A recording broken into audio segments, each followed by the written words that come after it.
Well, first of all, thank you, Mr. Chairman. Being the only member from Arizona on this committee, I find many of the comments, rationale, justifications against this citation distasteful and utterly disdainful to the citizens of this country, and more particularly those of Arizona, and particularly also those in northern Mexico who will be living with the consequences of these egregious DOJ actions from here forward. If it was my way, I hope that we would have had a vote on each of the facts and findings so that each one of us would have had to put down what we actually, instead of bantering, political bantering, would have actually had to vote on what we find as fact and figure like we see within a judicial system. Finding Attorney General Eric Holder, Jr. in contempt of Congress is long overdue, but welcome news for the American people and especially for Arizonans. As I explained in my recent statement, Mr. Holder has shown his contempt for our constitutional rights, our border, Arizonans, and all Americans. We should now hold him in contempt of Congress.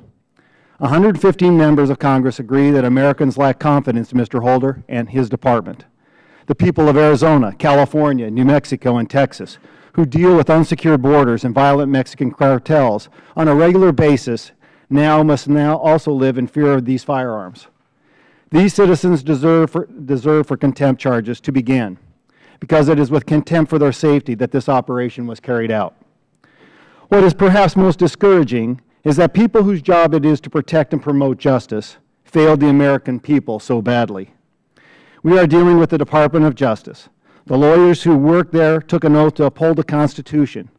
Yet from sending Congress a false letter to continued stonewalling, these lawyers have brought a great shame to their profession.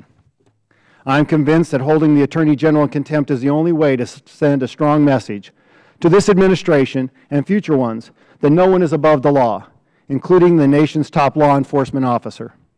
I continue to believe that Attorney General Eric Holder brought this upon himself by refusing to cooperate with Congress, and I believe fully that contempt charges are the appropriate way to go forward. I support Chairman Issa and applaud his resolve in moving this process forward. We all deserve better. I yield back the balance of my time.